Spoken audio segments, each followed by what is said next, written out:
روز یکشنبه 27 دی ماه برابر با 17 ژانویه رئیس جمهور برگزیده مقاومت خانم مریم رجوی و آقای ژان پیر مولر شهردار شهر مانیان بکسن و نایب اول رئیس شورای استان والدواز فرانسه طی مراسمی سالنی را که در مقر شهرداری این شهر برای ارجگذاری قیام و مقاومت ملت ایران به نام سالن تهران نامگذاری شده است افتتاح کردند.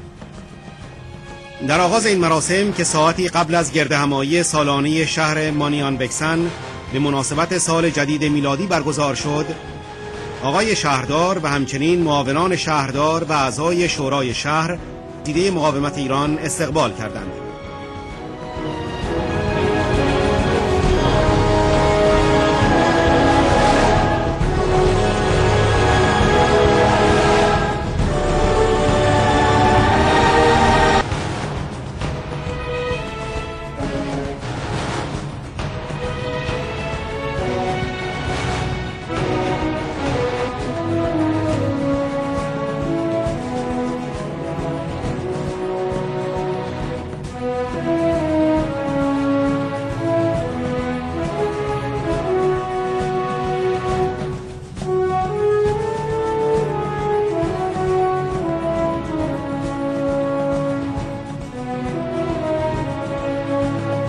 سپس در سالن تهران در مقر شهرداری شهردار سوسیالیست شهر مانیان بکسن و نایب اول رئیسش آقای ژان پیر مولر در جمع معاونان شهردار و هیئت شورای شهر مانیان بکسن، دکتر صالح رجوی نماینده شورای ملی مقاومت ایران در فرانسه و هیئت مقاومت ایران سخنانی به مناسبت افتتاح سالن تهران ایراد کرد و خطاب به خانم رجوی گفت: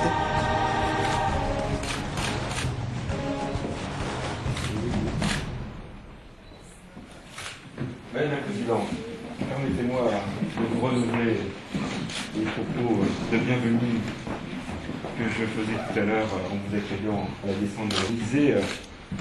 C'est d'abord un plaisir, mais également un honneur que de vous recevoir ici à Magnan-Vexin. Les années ont passé, ça fait quelque temps maintenant que nous nous connaissons. La première fois que je vous ai rencontré, c'était auprès du Club des Photos, à Auvers-sur-Oise, avec François Hollande et Emmanuel Buty. Et à cet instant-là, davantage encore, parce que je ne peux pas sans le connaître, bien les objectifs de votre mouvement. J'ai souhaité que nous puissions nous rencontrer aujourd'hui en amont de la cérémonie des vœux, à l'occasion de l'inauguration de ce salon Téhéran, parce que les autres ont fait que de multiples fois je n'ai répondre à vos invitations. Alors à chaque fois, je les en remercie, bien mes amis, élus de Mény et non élus d'ailleurs, ont eu la gentillesse de me représenter et de vous dire à chaque fois l'importance qu'il y avait pour nous de vous soutenir. Salon Téhéran, parce que je crois que si votre audience augmente de façon considérable, et c'est juste ainsi en France, auprès de nombreux maîtres, elle augmente aussi naturellement à travers le monde, en Occident, que ce soit en Europe ou que ce soit aux États-Unis, vous le savez bien. Je souhaite, pour ce qui me concerne, et bien que votre action, votre combat soit également connu par tous les Magnétois. Et naturellement, on dit toujours que l'hôtel de ville, c'est la maison commune, la maison de chacun. Chacun a donc vocation à passer à travers ces pièces. Notamment celle-ci, parce que la pièce qui suit, où il y a la Mariade, où il y a le portrait du président de la République, c'est la salle des mariages.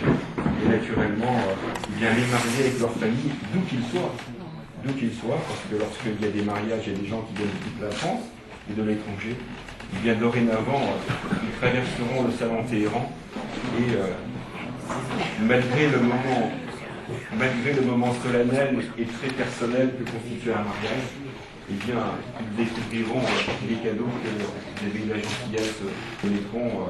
Je leur expliquerai, si vous avez des questions, la teneur de votre combat, que je crois nul n'ignore aujourd'hui, vu ce qui se passe en Europe. Alors, nous avons organisé cette réunion, non pas en catimini, parce que vous voyez, l'espace est exigu.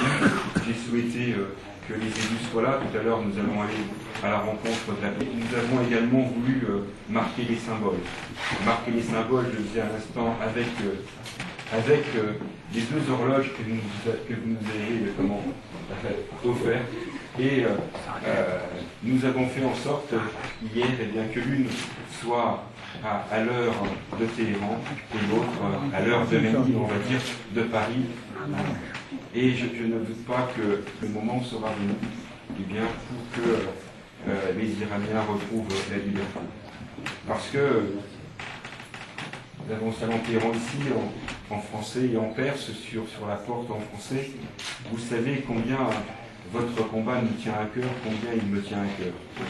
Et c'est vrai que aujourd'hui, avec ce qui s'est passé dernièrement dans votre pays, chacun comprend que le combat qui est le vôtre est également le nôtre. Mais le régime infâme des Mollahs menace non seulement la paix dans la région, mais il menace également la paix du monde. Et je crois qu'il y a des choses qui sont insupportables et que votre mouvement courageux, parce qu'on sait qu'il y a des difficultés pour ceux qui vous soutiennent, pour ceux qui sont épris de liberté, de démocratie, quelquefois ne vivent pas longtemps chez vous et subissent les pires atrocités, malheureusement. Alors, pourquoi vous soutenir? Parce que la liberté, la démocratie ont vocation à s'entendre, à s'unir contre ceux qui veulent la fouler aux pieds, et aussi parce que votre mouvement, pour le moins, dit ce qu'il va faire. Et pour nous, la démocratie, l'organisation d'élections libres, contrôlées par les instances internationales, le refus de la peine de mort, le refus de la torture, naturelles, ne le sont pas naturellement y mettre fin.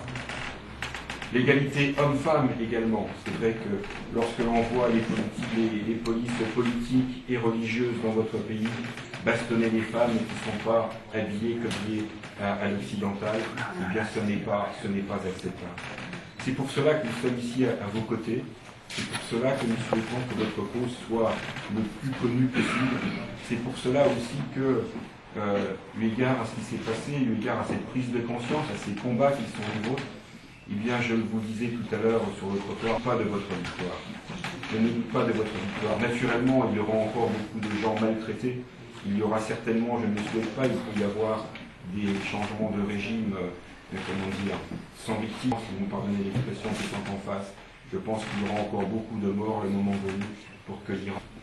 Mais le moment viendra. Vous disiez tout à l'heure, il fait beau, hier il faisait moins beau. Il y a toujours un moment où le soleil succède à l'obscurité. Et chez vous, c'est l'obscurité et c'est l'obscurantisme pour l'instant. Je crois vraiment que ce qui se passe aujourd'hui en Iran et à Téhéran, montre, comme je vous l'ai dit, notamment lors de l'hommage que nous avions fait à Laure Arabet à Auvers-sur-Oise, à un moment, quelle que soit l'épaisseur, quelle que soit sa hauteur, le mur s'écroule. Il est clair que quelquefois il se fissure quelque peu avant, et c'est le cas, mais il s'écroule. Et c'est ce que je dirai tout à l'heure aux Manitois et aux autres personnes qui seront là. Je vous le dirai solennellement. Oui. Nous sommes en 2010. En février prochain, cela fera 20 ans que Nelson Mandela a été libéré après 27 ans d'emprisonnement. Il y a des choses comme ça qui marquent l'histoire, qui marquent les esprits, qui marquent les cœurs.